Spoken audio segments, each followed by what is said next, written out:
પાટીદાર આગેવાનો દિલીપ સાબવાની રાજકોટમાં પત્રકાર પરિષદ પાટીદાર સમાજ અનામતની વાતો કરતા 10% અનામત હતી કારણે મેં છેલ્લા 4 વર્ષથી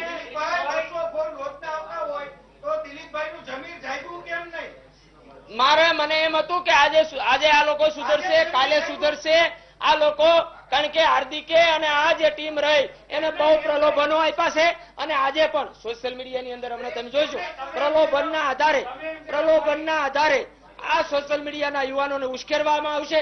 જે રીતે કેતન ચિરાગ જ્યારે જુદા પડ્યા બરોબર, ત્યારે અમે પણ બુઠી તલવારું લઈ, કારણ કે લલિતભાઈના કહેવાથી અમે એને દૂર કર્યા હતા અને એક જ વાત હતી કે આપણી રાજનીતિ નહીં ચાલે, આ લોકો હશે તો. પણ આજે અમને સમજાણે છે, જાગ્યા ત્યારથી સવાર આજે મને સમજાઈ ગયું છે. મારી એક જ વાત છે, મારા સમાજને અને મારી પોતાની અંદરની વાત કરી દઉં કે જે મેં વાત કરી છે સત્ય હકીકતમાં ઉમા ખોડલના સોગંદ સાથે, કારણ કે હું લલિત વસોયા નથી કે જુનાગઢની સભામાં ઉમા ખોડલના સોગંદ સાથે જે આંદોલન ચાલુ થયું છે, જેને વફાદાર રહ્યા છે, એ લલિત વસોયાએ એમ કીધું હતું કે ઉમા ખોડલના સોગંદ હું ક્યારેય ચૂંટણી નહીં લડું. એ આ દિલીપ સાબવા નથી. ભારત માતા કી જય.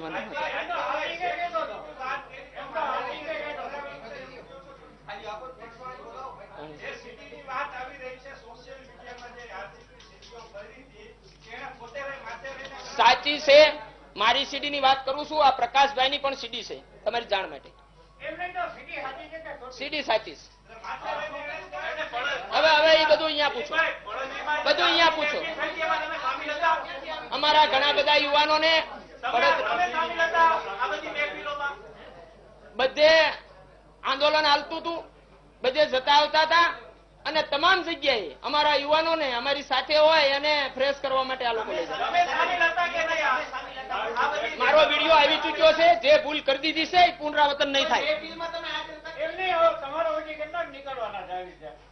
આખો સમાજ નીકળી ગયો છે. અત્યારે 3000 યુવાનો છે જેની મેં ઉમા ખોડલના સોગંદ સાથે મેં નેમ લીધી છે કે જ્યાં સુધી સમાજના આ 3000 જેટલા યુવાનો, સોશિયલ મીડિયાના યુવાનો તેમજ આંદોલનકારી કન્વીનરો શહીદ પરિવારો, અલ્પેશ, જ્યાં ક્યાંય સમાજની અંદર હાથે પગે લાગુ પડે અહીંયા લાગી અને આ વિષય અમે પૂરો કરવા તૈયાર.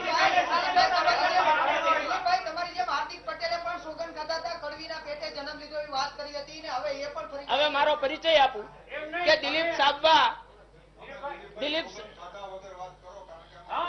ના મારું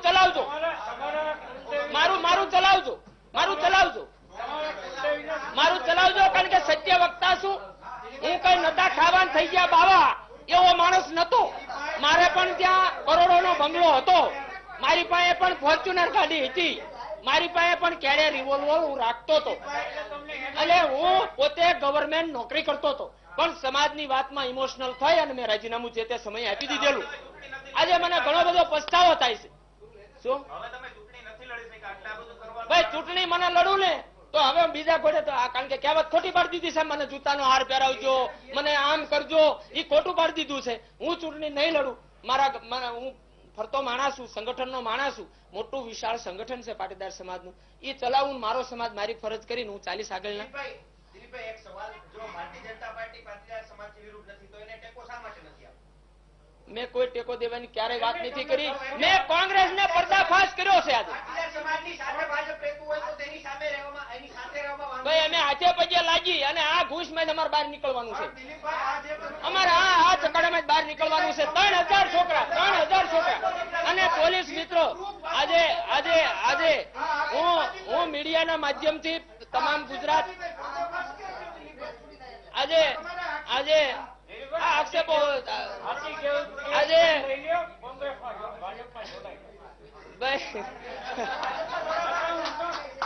હું સમાજનો દીકરો છું, સમાજનો થઈને રહીશ અને મારી સોશિયલ એક્ટિવિટી છેલ્લા લગભગ 21 વર્ષથી છે અને કોંગ્રેસના ભૂતિયા બંગલામાં ક્યારેય નહીં. બરોબર, આમ તો 21 વર્ષથી હું સોશિયલ એક્ટિવિટી કરું છું. સમાજમાં નાના મોટા દાન દેવાના હોય, આજે દાન દેવા વાળો ભામાશા આજે રાણા પ્રતાપ બની અને થાળીમાં કાંકરા નાખીને ખાઈ રહ્યો છે. એટલા માટે તમારી સાથે વાત કરી છે અને તમને તેમની વાતમાં તમને લેવા બાદ આ પ્રેસ કોન્ફરન્સ યોજાઈ છે. આવું બધી ઘટનાઓ 25 તારીખના રોજ બનેલી. 24 તારીખે રાત્રે અને 25 તારીખના રોજ સમુદાય વિશાળ હતો. કોણ ક્યાંથી આવ્યું એ કોઈને ખબર નથી. પાટીદાર સમાજને સૌએ સમાજે સહકાર આપ્યો, પણ જે પોતાની રાજનીતિ પોતાની પાર્ટીનું જ્યારે આગળ કૂચ લઈ જવા કરતા હતા એ જ લોકોએ આની અંદર કાંકરી ચાળા કર્યા છે. પાટીદાર સમાજ ગુજરાતમાં રહે છે અને ગુજરાતી છે, તો હિન્દી સ્પીચ કેમ આવી ત્યાં જીએમડીસી ની અંદર? આગળના દિવસે એ સ્પીચ નક્કી કરવામાં આવી અને હિન્દી સ્પીચ દ્વારા સમગ્ર ઇન્ટરનેશનલ મેસેજ બને, ઇન્ટરનેશનલ સમાચાર બને, એટલા માટે હિન્દી સ્પીચ કરી અને આ તરતોફાન કરાવવાનું મોટામાં મોટું કોઈનું ષડયંત્ર હતું, જેમાં પાટીદાર સમાજ શિકાર બન્યો છે. છતાં પણ અમે સહન કરી રાખ્યું. 2016 ની અંદર વિપક્ષને સારી એવી મદદ કરી. તમામ આંદોલનકારીઓએ પોતાના પૈસે સભાઓ કરી અને માછું વગરનું મધ આ કોંગ્રેસે ખાધું હતું. છતાં પણ અમે કાંઈ ન બોલ્યા. 2017 ની ચૂંટણી આવી એ પહેલા એક માસ્ટર પ્લાન બીજો બન્યો કે લલિતભાઈ વસોયા દ્વારા પોતાના વિસ્તારની અંદર વાતાવરણ ગરમ કરવા નટુ ગાંડા નામના શખ્સને ઉભો કરી અને અમારી જ ઉપર હુમલો કરાવવામાં આવ્યો. સમય જતા આજે 29 જણા અમે જેતપુર કોર્ટની મુદ્દતો કાપીએ છીએ. 7 લાખ જેવો દંડ જેતપુર કોર્ટે કર્યો છે.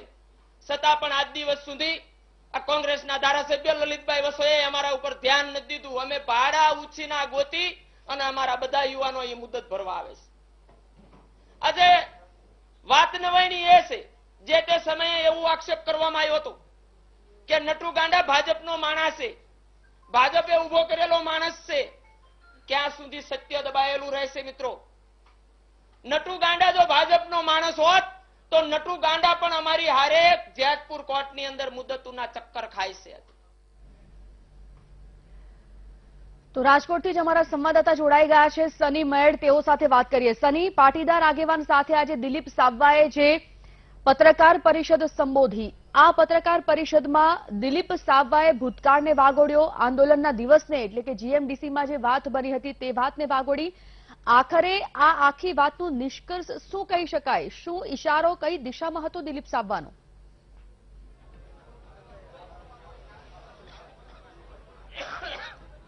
ચોક્કસથી જે રીતે વાત કરવામાં આવે તો જે રીતે અત્યારે દિલીપ સાંભાની રાજકોટ ખાતે પત્રકાર પરિષદ યોજાઈ છે તેને ઘણા વિસ્ફોટો કર્યા છે. જે રીતે પાટીદાર અનામત આંદોલન જ્યારથી શરૂ થયું ત્યારથી લઈને કઈ રીતે દારૂની મહેફિલ થઈ, શેખ સિદ્દીકી કાંડ થયું, કઈ રીતે ધમકીઓ મળી, તમામને લઈને અહીંયા દિલીપભાઈ મારી સાથે છે, તેમની સાથે સીધો વાત કરીશ. દિલીપભાઈ, જે રીતે તમને ધમકીઓ મળી, દારૂની મહેફિલ થઈ, શેખ સિદ્દીકી કાંડની વાતો કરો છો, કોણ કોણ સામેલ હતું? સૌરાષ્ટ્રમાં કોણ નેતાઓ છે કોંગ્રેસના અને હાર્દિક પટેલ સાથે બીજા કોણ કોણ સામેલ હતા?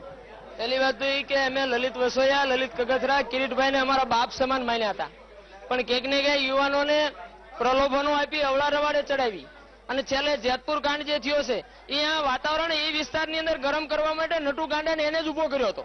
અને આજે અમને ખબર પડી કે નટુ ગાંડા પણ જો ભાજપનો માણસ હોત તો અમારી સાથે મુદ્દતું ના ભરતો હોત. એ પણ મુદ્દતું ભરે છે, અમારી સાથે કોર્ટની અંદર આવે છે, એ પણ થાકી ગયેલો માણસ છે. તો આજે અમારે કોર્ટની અંદર 7,20,000 ભરવાના છે, તો ક્યાંથી આ યુવાનો ભાડા ગોતીને આવે છે? અમે છેલ્લા 4 મહિનેથી મુદ્દતું આ કોર્ટને હાથે પગે લાગીને લેવી છે. તો આ બહુ ખોટું પગલું ભર્યું હતું. રહી વાત લલિતભાઈ કગથરાની, મારે લલિતભાઈને એટલો જ પ્રશ્ન પૂછવો છે કે 9:50 જે પંકજ પટેલ હળવદનો બાહોશ આંદોલનકારી એની જે ઘટના બની છે એમાં 9:40 તમે શું કરતા હતા? અહીંયા મારા એટલો પ્રશ્ન છે, બીજો કઈ પ્રશ્ન નથી. દિલીપભાઈ, જે રીતે હાર્દિક પટેલ ઉપર વારંવાર 2 દિવસથી હમણાં હુમલા થઈ રહ્યા છે, શું હાર્દિક પટેલ જ હુમલા કરાયો છે? આપનું શું માનવું છે આ હુમલાની લઈને? ભાઈ, નક્કી એ લોકોને કરવાનું છે, કારણ કે અત્યારે સામ દામ દંડ ભેદ બધું છે એ લોકો પાસે.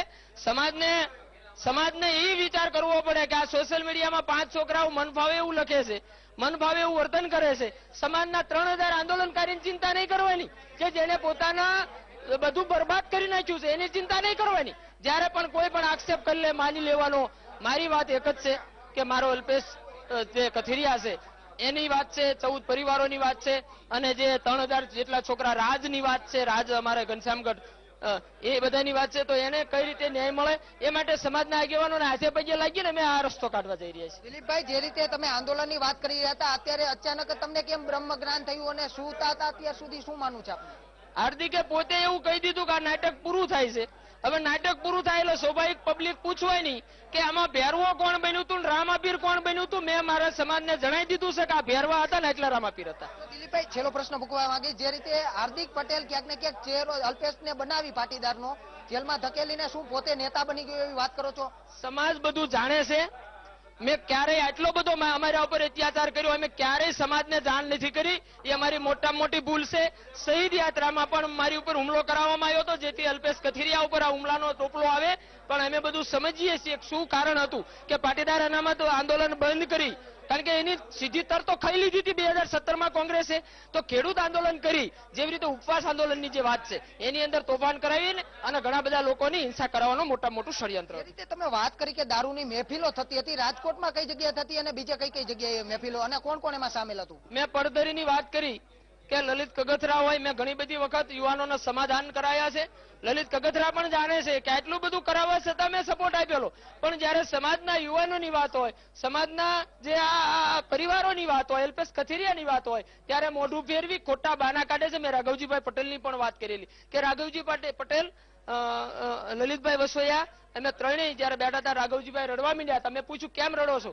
કે આવડો મોટો સમાજે સપોર્ટ આપ્યો અને સમાજે જે વાત કરી. પણ મેં સોનિયાબેનને કીધું તો સોનિયાબેને સ્પષ્ટ કીધું કે પાટીદાર સમાજનો ફક્ત રાજકીય ઉપયોગ કરી શકાય, એને કોઈ કમિટમેન્ટ ન કરાય. આ વાત સાથે ત્યારે મને બહુ દુઃખ લાગ્યું હતું અને હું સમાજનો મુદ્દો એમણે જાળવી અને અકબંધ ચાલુ રહ્યો હતો. મને એમ હતું કે આજે ન્યાય મળશે, કાલે ન્યાય મળશે, આ લોકો આપણને સપોર્ટ આપશે. કદાચ આ લોકોના આંતરિક ઝઘડાઓ હોય, કારણ કે કોંગ્રેસ એ ભૂતિયો બંગલો છે, એમાં કોઈ રહેતું જ નથી. તમે જોયું, અલ્પેશ ઠાકોર હોય, આશાબેન હોય, ભાઈ સાબરિયા હોય કે પછી જવાહરભાઈ હોય, એટલે કોંગ્રેસ ભૂતિયો બંગલો છે, એમાં કોઈ રહેતું નથી ને અમારો સમાજ પણ કોંગ્રેસના ભૂતિયા બંગલામાં નહીં રહે. છેલ્લો પ્રશ્ન પૂછવા માંગીશ. ગાંધીનગરથી તમે ફોર્મ પરત ખેંચ્યું, શું ભાજપે તમને કોઈ ઓફર કરી હતી અથવા તમને કોઈ એવી જે પાટીદાર સમાજ તરફથી કહેવામાં આવ્યું ફોર્મ પરત ખેંચવામાં, આ શું મુદ્દો હતો? મારા સમાજની વારંવાર પીડા, મારા સમાજની વારંવાર સિચ્યુએશન જે ઉભી થઈ હતી એના લીધે મેં ફોર્મ પાછું ખેંચ્યું હતું. સાથોસાથ જે કલમ 124 ની વાત હતી એ કોઈ હાર્દિક પટેલ માટે નથી.